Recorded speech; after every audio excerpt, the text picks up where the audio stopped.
மக்களே, உங்களுக்கு ஒரு அருமையான பட்டிமன்ற தொகுப்பு நடைபெற உள்ளது. அதன் தலைப்பு குழந்தைகளை பக்தியில் வழிநடத்துவதில் பெரும் பங்கு வகிப்பவர்கள் பெற்றோரா சமுதாயத்திலா? இதுதான் தலைப்பு. அன்பான என் ஊரின் மக்களுக்கு இப்பட்டிமன்றத்தை பார்வையிட்டு ரசிக்க வந்திருக்கும் அனைவருக்கும், பேச்சாளராக வந்திருக்கும் அனைவருக்கும் வணக்கம். குழந்தைகள் நம் வாழ்வில் இறைவன் கொடுத்த கொடை. அந்த குழந்தைகளை இறை பக்தியில் வளர்க்க வேண்டியது மிகவும் அவசியம். கடவுளிடம் பக்தி இருக்கக்கூடிய பிள்ளைகள் தான் நாளைய சமுதாயத்தில் நல்ல பிள்ளைகளாக வளர முடியும்.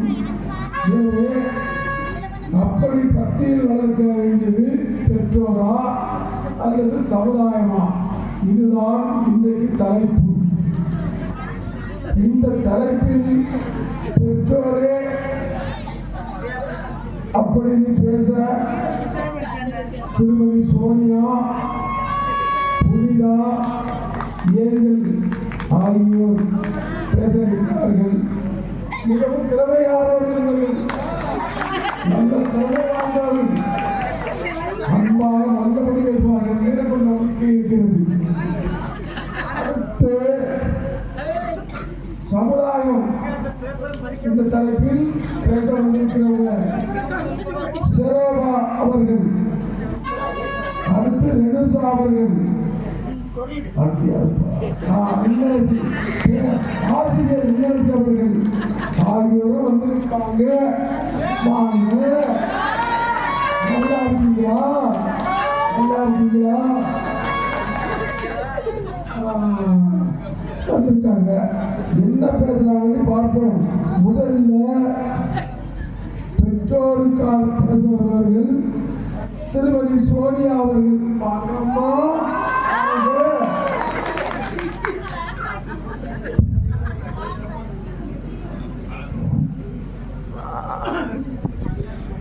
அனைவருக்கும் வணக்கம்.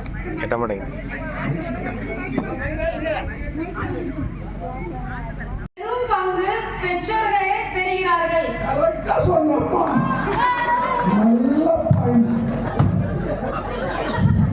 என்பது அசைக்க முடியாத உண்மை. இதுக்கு பைபிள்ல இருந்து நான் ஒரு உதாரணம் சொல்கிறேன், கேட்டுக்கொள்ளுங்க.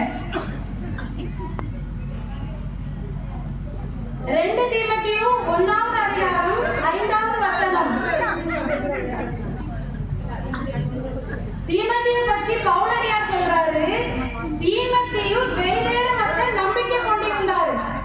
அவருக்கு அந்த நம்பிக்கையை சிறு வயதிலிருந்தே ஊட்டி வளர்த்தது அவருடைய பாட்டி லேவியும் அவருடைய தாய் யுனிக்கியும் என்று. பெற்றோர் தான் சிறு குழந்தையாய் இருக்கும் போதிலிருந்தே கடவுள் பக்தியையும் நம்பிக்கையும் கொடுக்கிறதில் பெரும் பங்கு வகிக்கிறார்கள் என்பதற்கு சான்று கூறுகிறார். 2வது எடுத்துக்காட்டு, அது விசுவாசத்தின் தந்தையான ஆபிரகாம் தன் மகன் ஈசாக்கிற்கு கடவுள் மீது நம்பிக்கை ஊட்டிய ஒரு தந்தைக்கு எடுத்துக்காட்டு. ஈசாக்கை பலியிட செல்லும் போது மகன் ஈசாக்கு கேட்கிறாரு, அப்பா பலி பொருள் எங்கப்பான்னு. அதுக்கு ஆபிரகாம் கூறுகிறார், கடவுள் தருவார் மகனே என்றார். இதிலிருந்து தெரியுதா, பெற்றோர் தான் பிள்ளைகளை இறை பக்தியிலும் நம்பிக்கையிலும் வளர்க்கிறாங்கன்னு. அதுதான் உண்மை. நீ சொல்வது முற்றிலும் உண்மை.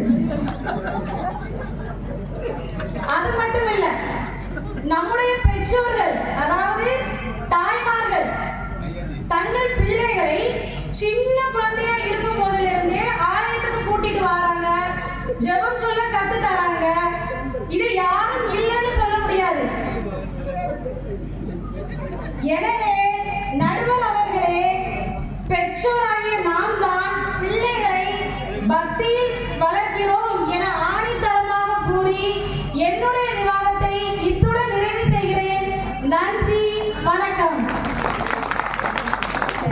பேச சிறப்பாக அழைக்கிறேன். பேசம்மா, உன் திறமையை காட்டுமா. அனைவருக்கும் வணக்கம். நடுவர் அவர்களே, எனக்கு முன்னால் பேசிய சோனியா பைபிளில் இருந்து எக்ஸாம்பிள் சொல்றேன்னு அவங்க அன்னைக்கு அவங்களே ஆப்பு வச்சுக்கிட்டாங்க. எப்படி தெரியுமா? சொல்றேன் கேளுங்க. ஆபிரகாம் விசுவாசத்தின் தந்தைன்றத நானும் ஒத்துக்கிறேன். ஆனா அவர் ஈசாக்குக்கு நல்ல தந்தையா இருக்கல. நடுவர் அவர்களே, நீங்க கொஞ்சம் இந்த பாயிண்ட்ல அவங்க பக்கம் சார்ந்த மாதிரி இருந்துச்சு. நான் சொல்றது கொஞ்சம் கேட்டுட்டு சொல்லுங்க. ஈசாக்கு பலிபொருள் எங்கப்பான்னு கேட்டாரு. அதுக்கு நல்ல தந்தை ஆபிரகாம் என்ன சொல்லியிருக்கணும்? ஆண்டவர் சொன்ன பலிபொருள் நீதான் மகனே தானே சொல்லியிருக்கணும். அதை விட்டுட்டு ஆண்டவர் தருவாருன்னு சொல்றாரு. அது என்ன நியாயம்? அது பொய் இல்லையா? பொய்யான நம்பிக்கை இல்லையா?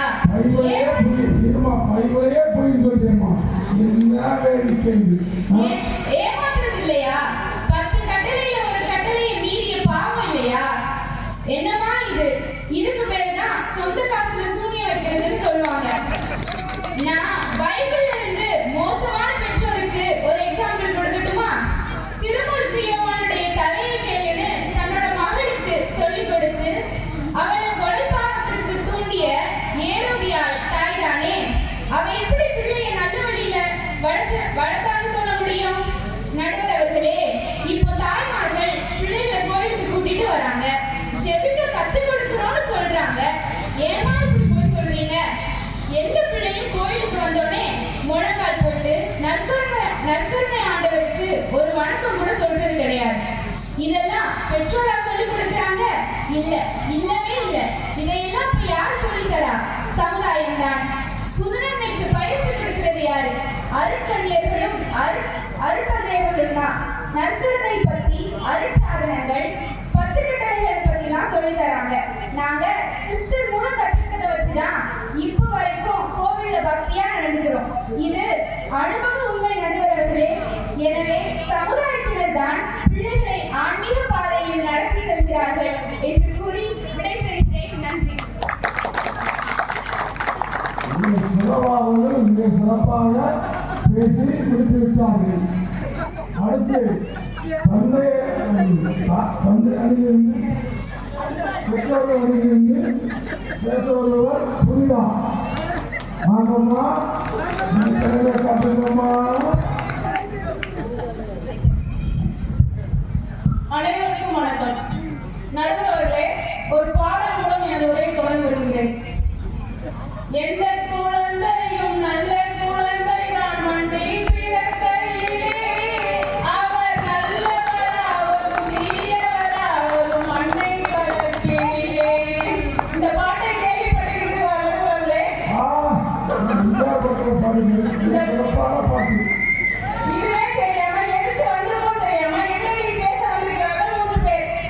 நடுவர் அவர்களே, இறைவனுக்கு தாயாக மாபெரும் பெயர் பெற்ற நம் தாய் மரியாதைக்கு பெற்றோரான நமது பாதுகாவலர்கள் அன்னார் சுவைக்கேன் இவர்கள் இருவருமே இதற்கு சிறந்த எடுத்துக்காட்டு என்பதை இன்னும் யாராலும் மறுக்க முடியுமா?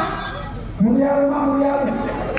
அன்னார் சுவைக்கேன் அரவணைப்பில் வழிகாட்டில் வளர்ந்ததால் தான் மாதா தூதர் வந்து சொன்னதும் இறைவனுக்கு பணிந்து நமது வார்த்தையின்படி ஆகட்டும் என்று ஆண்டவரின் சித்தத்தை நிறைவேற்ற தன் சம்மதத்தை தெரிவித்தார். அது மட்டுமா, ஒரு குழந்தை பிறந்ததும் அதை கத்தோலிக்க திருச்சபை சேர்க்க செய்யக்கூடிய ஒரு செயல் என்ன? ஞானஸ்தானம். ஞானஸ்தானம் தர என்ன சமுதாயமா முயற்சி எடுத்து பெற்றோர்கள் தானே குழந்தையை தூக்கி கொண்டு வராங்க. இதுல இருந்து தெரியலையா? குழந்தையை ஆன்மீகத்தில் வளர்க்க பெரும் பங்கு வகிப்பவர்கள் பெற்றோர்கள் தான். பிள்ளைகளுக்கு ஜெபமாலை ஜெபிக்க போல சொல்லி கொடுத்தது யாரு? பெற்றோர்கள் தான், சமுதாயம் கிடையாது. அதே போல பிள்ளைகளை பைபிள் வாசிக்க பழக்கப்படுத்துறது யாரு? அதுவும் பெற்றோர்கள் தான், சமுதாயம் கிடையாது. அதே போல இப்ப செல்போன்ல வந்து நிறைய நல்ல விஷயங்கள் இருக்கு. சமுதாயம் பேச வந்தாங்க.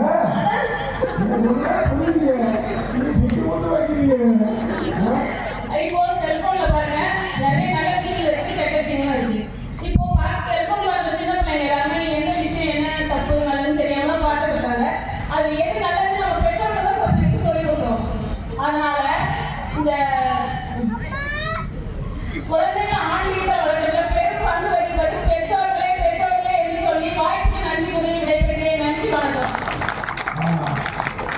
பெற்றோர்தான் சின்ன குழந்தையிலே கோயில் முடிச்சு வந்தாருன்னு ஆணித்தரமா பேசியிருக்காங்க இவங்க.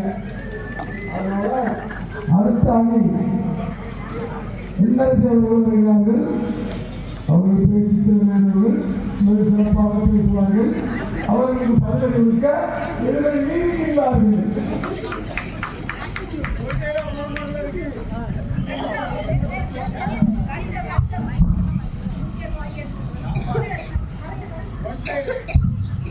அருமையான இந்த பட்டிமன்றத்தின் நடுவர் அவர்களுக்கும் எண்ணெய் பேச்சாளர்களுக்கும் எதிரணியில் போறதுக்கு ரெடியாக உட்கார்ந்திருக்கிற பேச்சாளர்களுக்கும் என்னுடைய மாலை வணக்கத்தை அன்போடு தெரிவித்துக் கொள்கிறேன்.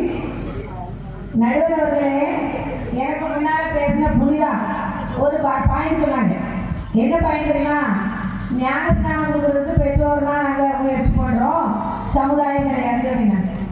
அந்த ஞானஸ்நானம் கொடுக்க வேண்டிய கட்டாய சூழ்நிலை வந்ததே ஒரு பெற்றோரால தான். ஆதாம் ஏவாளுங்கிற ஆதி பெற்றோரால வந்து அவங்க செஞ்ச பாவம் தான் ஞானஸ்நானம் என்ற பெருவருஷாதனை கொடுத்தாதான் பிள்ளைக்கு ஜென்ம பாவம் நீங்கும் அப்படிங்கிற ஒரு கட்டாயத்தை கொண்டு வந்துச்சு. கடவுள் படைக்கும் போது யாரும் பாவத்தோட பிறகு அந்த பாவத்தை உண்டு பண்ணுறது பெற்றோர்கள். இதை யாரும் செய்ய முடியாது, மறுக்க முடியாது. பெற்றோரே கடவுளுக்கு கீழ்படியல. இவங்க எப்படி பிள்ளைகளை கீழ்படிதல வளர்ப்பாங்க, நம்பிக்கையில வளர்ப்பாங்க. சரி, ஞானஸ்தானம் கொடுக்கறதுக்கு கொண்டு வராங்க, கொடுக்குறாங்க, தப்பு இல்லை, இல்லைன்னு சொல்லல. அந்த ஞானஸ்தானம் என்பது எப்படி இருக்குது? ஒரு சடங்கா இருக்கு. என் பிள்ளைக்கு ஞானஸ்தானம் பெற்றோரெல்லாம் கூப்பிட்டோமா, சொந்தக்காரங்களெல்லாம் கூப்பிட்டோமா, ஞானஸ்தானத்தை கொடுத்தோமா. அந்த ஞானஸ்தானம் கொடுக்கும்போது அங்கே நிறைய விசுவாசிக்கிறேன் யாருமா விசுவாசிக்கிறா? அடுத்த நாள் பிள்ளை தோங்கன்னு நேரம் காய்ச்சி கேட்டதுக்கும் மந்திராலயத்தை போறதுக்கும் போகலையா? போகலையா? ஞானஸ்தானங்கிறது வெறும் சடங்கா செஞ்சுட்டு வீட்டுக்கு போனோமா, எல்லாரும் கூப்பிட்டு ஃபங்க்ஷன் வச்சோமா, பிரியாணி போட்டோமான்னு போயிட்டு இருக்கு.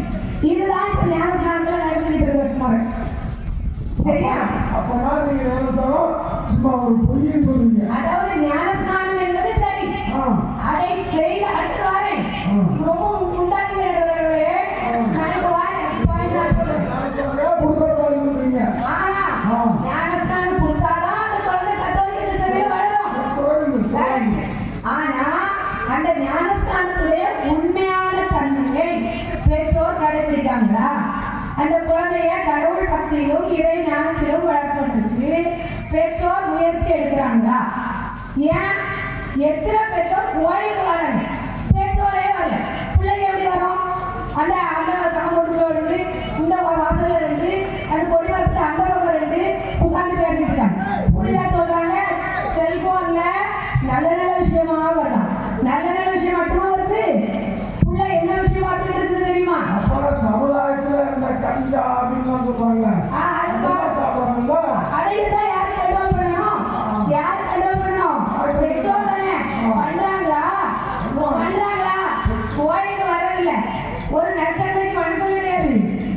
உள்ள வந்து சமுதாயத்தினர் நாங்க பாக்குறோம், பிள்ளை வந்து ஒரு ஒழுங்கா வரல, ஒரு முழங்கால் போட்டு ஜெபிக்கல, அங்க நற்கருணையை சாமியார் வெளியேற்ற பண்ணிட்டு போய் இது பிள்ளை எப்படி பேசிட்டு இருக்கும். அப்ப ஏமா பேசாதமா, அமைதியா இருக்குமா, கும்பிடுமா, இதை சொன்னா ஜபம் முடிஞ்சு வெளியே வரும்போது, பூஜை முடிஞ்சு வெளியே வரும்போது அந்த பிள்ளையோட சொல்றாரு, நான் பிள்ளைய தட்டி கேட்டு இவன் சொல்ல போய்னா என் பிள்ளைக்கு முன்னாடி வரிசைக்கே போக மாட்டேன், மணியிலேயே வச்சுக்கணும். இது பெற்றோருக்கு செல்ல கொடுக்கறது இல்லையா? அடுத்து ஞானஸ்தானம் கொடுக்குறீங்க, உங்க கடமை நீங்க சரியா செய்திருந்தா அடுத்து புதுநன்மாடு போகும்போது அந்த பிள்ளைக்கு மந்திரம் ஏமாத்துருங்க, சாமியாரோ சிஸ்டரோ கிடந்து எதுக்குமா வந்து கட்டுறாங்க அந்த பிள்ளையோட. தேவையா இது? நீங்க சௌமார சொல்லி வச்சுருங்க. இப்போ நம்ம ஊருக்குள்ள இருக்கிற ஒரு பெரிய ஒரு பாலியப்பிள்ள எத்தனை பேருக்கு ஜெபமாலையில எத்தனை தேவர்கள் சொல்லி அவங்க பார்ப்போம். பெற்றோர் சொல்லி கொடுத்தீங்களா? சொல்லிட்டு பார்ப்போம். உங்களுக்கே நிறைய பேர் தெரியும், பெற்றோருக்கே தெரியும். சரியா? ஆனா நான் சொல்றேன் கேளுங்க. நடுவர்களே, உங்களுக்கு தெரியுமா ஜெபமாலையில உங்களுக்கு தெரியுமா?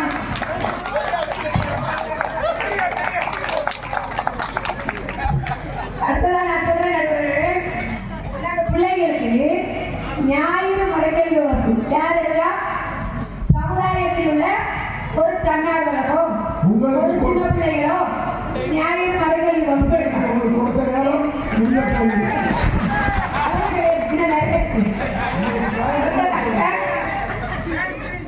அடுத்து மறைக்கல்வி வகுப்பு ஆசிரியர்கள் மட்டும் இல்லை, பள்ளிக்கூட ஆசிரியர்கள் எல்லாருமே என்ன செய்யறாங்க? பிள்ளைங்களுக்கு கற்றுக் கொடுக்குறாங்க. பெற்றோர்கள் மட்டும் நினைச்ச முடியாது, சொல்ல முடியாது. பெற்றோர்களுக்கு பங்கு உண்டு, ஆனா அதை அவர்கள் சரிவர நிறைவேற்றுவது இல்லை. அதுதான் என்னுடைய ஒருமித்த கருத்து. எனவே இந்த சமுதாயத்தில் இருக்கக்கூடிய ஆசிரியர்கள், ஃபாதர்ஸ், சிஸ்டர்ஸ் மற்றும் தன்னார்வலர்கள், சமுதாயம் எல்லாம் சேர்ந்து தான் பிள்ளைங்களை வழிநடத்துது. அதுக்கு நீங்க முட்டுநடையா இருக்காம முயற்சி பண்ணுங்க. பிள்ளைகளை நல்ல வழியில் செய்யும்போது சரி அந்த அர்த்தம் சொன்னாங்க, அந்த பெருமாள் சொன்னாங்க, ஓகே ரைட் தான், சரியா தான் சொல்லியிருக்காங்க, நீ அப்படிதான் இருக்கணும் அப்படின்னு சொன்னா அந்த பிள்ளைங்க பக்தியில வளரும். ஆனா 99% பெற்றோர் அப்படி நடத்துவது இல்லை.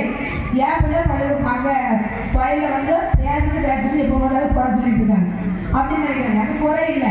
பிள்ளைகளை பக்தியில் வளர்ப்பதற்கு ஒரு சமுதாயத்தினுடைய கடமை. அந்த கடமையை நாங்கள் செய்யும் போது நீங்கள் அதுக்கு முட்டுக்கட்டு கட்டையாக இருக்கிறீர்கள்.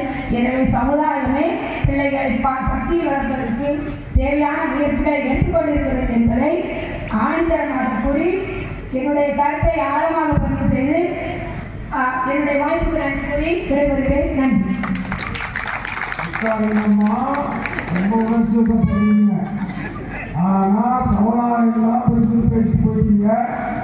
அடுத்து குழந்தை பக்தியில் வந்து பெரும்பொருள் வைப்பதில் பேச வந்திருக்கும் திரு ஏற்கனவே அழைக்கின்றேன். வாங்கம்மா. அனைவருக்கும் வணக்கம். எதிரணியில் வந்து ஒரு ஆசிரியர் பேசினாங்க. அவங்களுக்கு தெரியும், ஒரு கிளாஸ்ல 100 பேர் இருந்தால் 100 பிள்ளைய ஃபர்ஸ்ட் மார்க் வாங்காது. ஒரு பிள்ளை ஒரு மாதிரி தான் இருக்கும். ஒரு பிள்ளை பக்தியில் குறைஞ்சிருக்கும். அவங்க பெற்றோர்கள் அப்படிதான் சொல்லுவாங்க. அந்த புரிதல் கூட அந்த ஆசிரியருக்கு இல்லை. அதனால தான் மொத்தத்தில் ஒரு பொதுவான கருத்தை சொல்லிட்டு ஓடிட்டாங்க.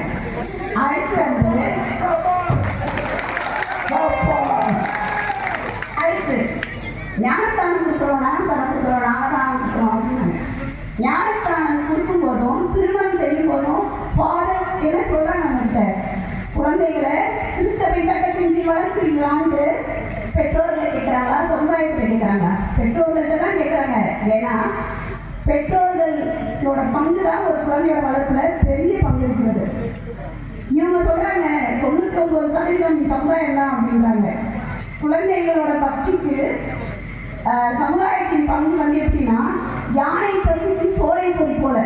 அது வந்து ஒரு தூசி, அதனால ஒரு பிரோஜனமும் கிடையாது. இருக்கலாம், ஏதோ கொஞ்சம் இருக்கலாம். அதுக்கப்புறம் சிஸ்டர்ஸ் வந்து சொல்லி கொடுத்தாதான் பிள்ளைங்க படிக்கிறாங்க அப்படின்றாங்க. எத்தனை தாய்மார்கள் எத்தனை தகப்பன்மார்கள் உட்காந்து வீட்டில் எத்தனை டைம் சொல்லி கொடுக்குறாங்க. இங்கே சர்ச்சில் எனக்கு எங்கள் அம்மா சொல்லி கொடுத்தா இங்கே வந்தேன், எனக்கு எல்லாமே தெரியும். அதே மாதிரி என் கூட படித்த அத்தனை பேருக்கு புதுநன்மை எடுக்கும்போதும் ஒவ்வொரு உதிகுசல் எடுக்கும்போதும் வீட்டிலேயே தயார் செய்து அனுப்பாங்க. ஆசிரியரும் அப்படிதான் அனுப்பியிருப்பாங்க. இங்கே நம்ம கிட்ட ஒரு டைலாக் விட்டுக்கிறாங்க.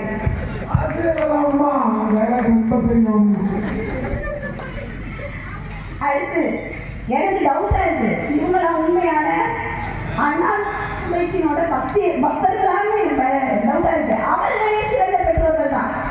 அவர்களை எதிர்த்து பேசுற மாதிரி இருக்குது. அவர்கள் சிறந்த பெற்றோர்கள்ன்றதுனால தான் அவர்களுக்கு புனித பட்டமே கொடுத்துருக்காங்க.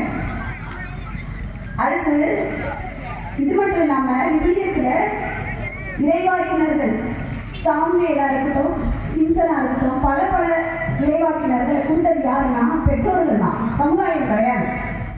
அடுத்து இவங்க ஒன்று பேசுறாங்க, நடுவர்களே என்ன பேசுறாங்கன்னா, சமுதாயம் மட்டும்தான் பெருசு, அவங்க தான் எல்லாமே சொல்லி கொடுக்குறாங்க. சமுதாயத்தை சீரழிக்குது.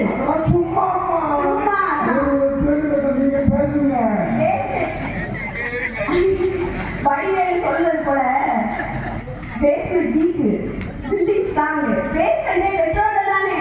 பெட்ரோல் இல்லாம பில்டிங் வந்துருமா? ஆடி போயிடும்.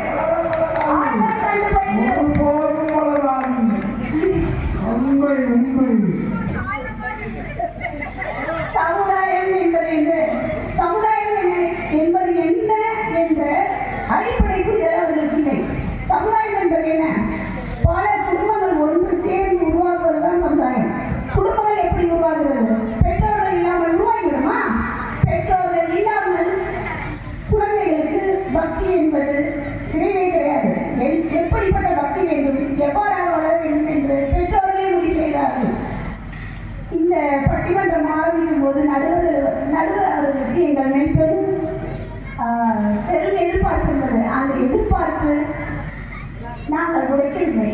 அந்த எதிர்பார்ப்பை நாங்கள் நிறைவேற்றிவிட்டோம். சமுதாயம் எப்போதுமே பின்தங்கிதான் இருக்கிறது. ஏதோ ஒரு 2-3% என்னால் பிள்ளைகளுக்கு உதவலாம். ஆனால் பெற்றோர்களே என்று சொல்லி இந்த வாய்ப்பு நன்றி வணக்கம்.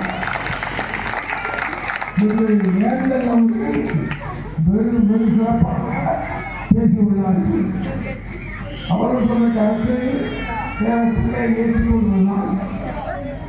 சமுதாயத்திலும் பேசினார்கள், அது நீ ஏற்றுக்கொள்ளலாம்.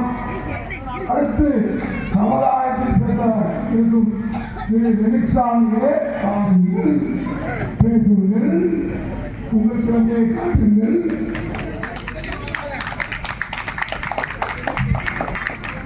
அனைவருக்கும் எனது அன்பான வணக்கத்தை தெரிவித்துக் கொள்கிறேன். எனக்கு முன்னாடி பேசிய ஏஞ்சல் அவர்கள் உண்மையை அவங்களே ஒத்துக்கிட்டாங்க. பில்டிங் ஸ்ட்ராங்கு, பேஸ்மெண்ட் வீக்னு சொல்லிட்டாங்க. பேஸ்மெண்ட் என்ன சொன்னாங்க? பெட்ரோல் சொன்னாங்க.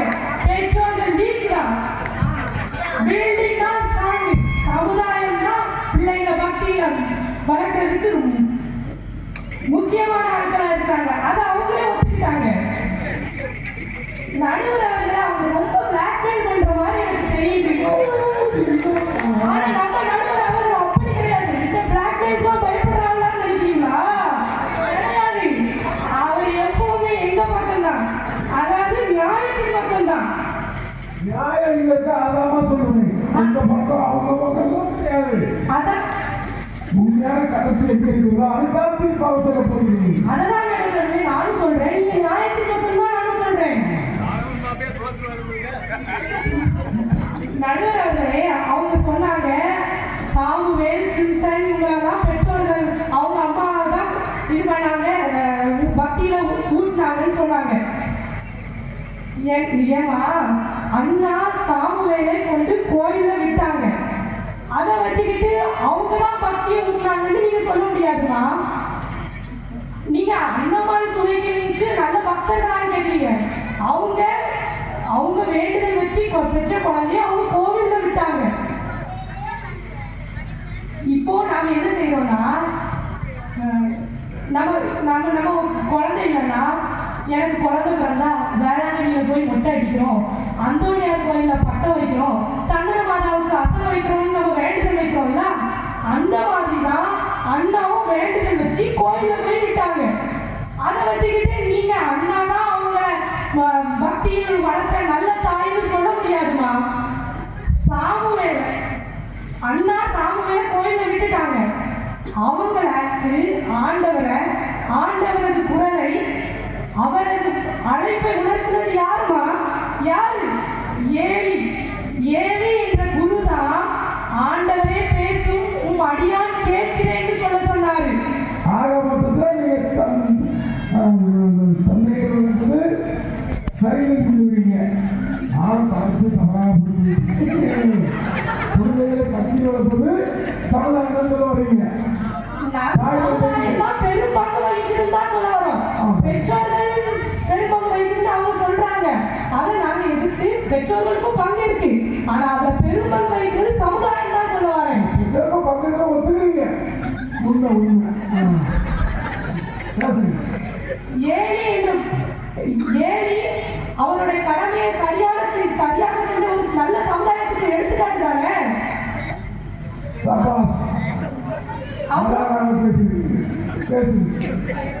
அப்புறம் சிஸ்டரா பாருங்க போறவங்க எல்லாம் எத்தனை பெற்றோர்கள் நீங்க அனுப்புறீங்க? உண்மையை சொல்லுங்க. இங்க இருக்கிற எத்தனை பேரு என் பிள்ளை சிஸ்டரா போட்டோம் ஃபாதரா போட்டோம்னு விரும்புறீங்க? மனசாட்சி தொட்டு சொல்லுங்க. யாருமே விரும்புறது இல்லை. அவங்களா தேவ சித்தத்தின்படி சமுதாயத்தில், அதாவது அவங்க ஒரு ஃபாதரையும் சிஸ்டரையும் பார்த்து அவங்களுக்கா தேவ சித்தம் கிடைச்சு அப்படிதான் போறாங்க. இப்ப நான் ஒரு பாயிண்ட் சொல்றேன் நடுவர்களே. இவங்க கோயிலுக்கு பிள்ளைங்களை கூட்டு வராங்களாம்.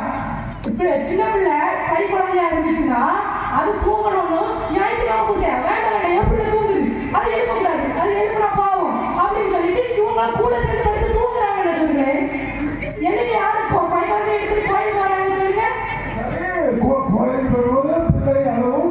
வசதிகள் அதுக்காக கோயில் பண்ணி கட்டாயம் இல்லையே அதுக்காக இப்படி சொல்லிட்டீங்க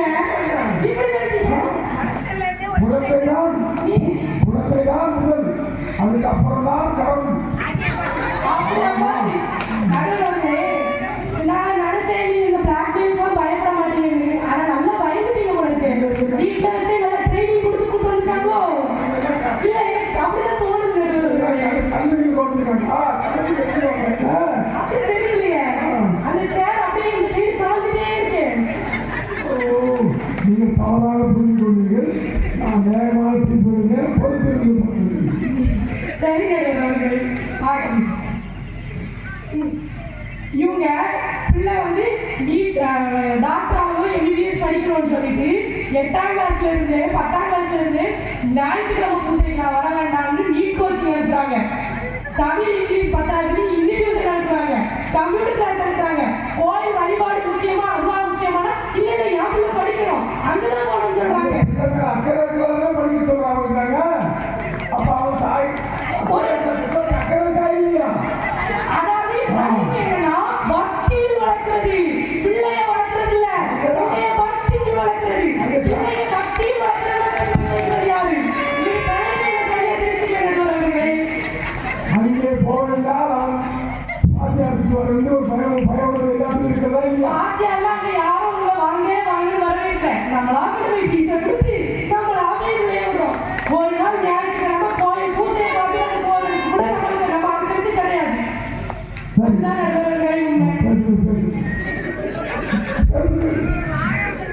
அதனால எங்க எதிரடி வச்சு எங்க அடியில சொன்ன மாதிரி அவர்கள் வந்து எதிரி அணியின் தலைவர் என்று நினைக்கிறேன். அவர் நடுவர் அல்ல, எதிர் அணியின் தலைவர். ஆமா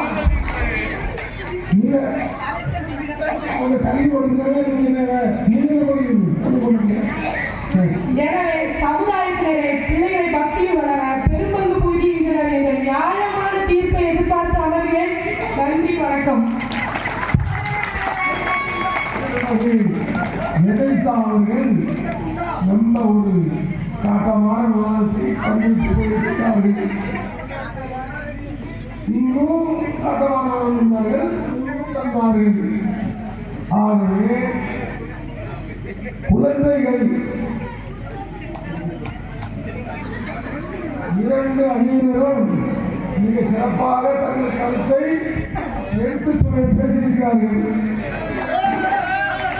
இது தீர்ப்பு கூறும் நேரம். உருவாக்க போனால் பெற்றோருக்கும் பங்கு உண்டு, சமுதாயத்திற்கும் பங்கு உண்டு.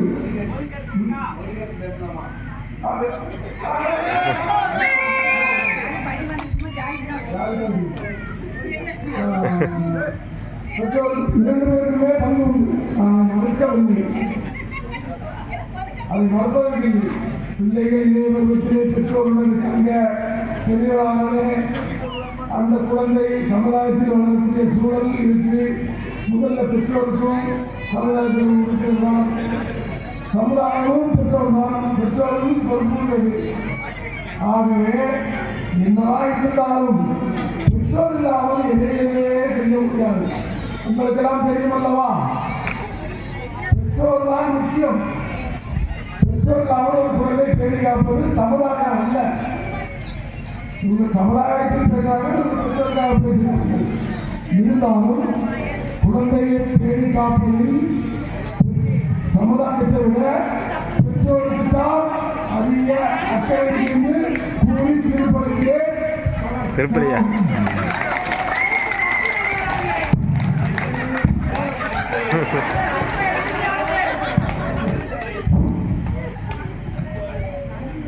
கொடுத்த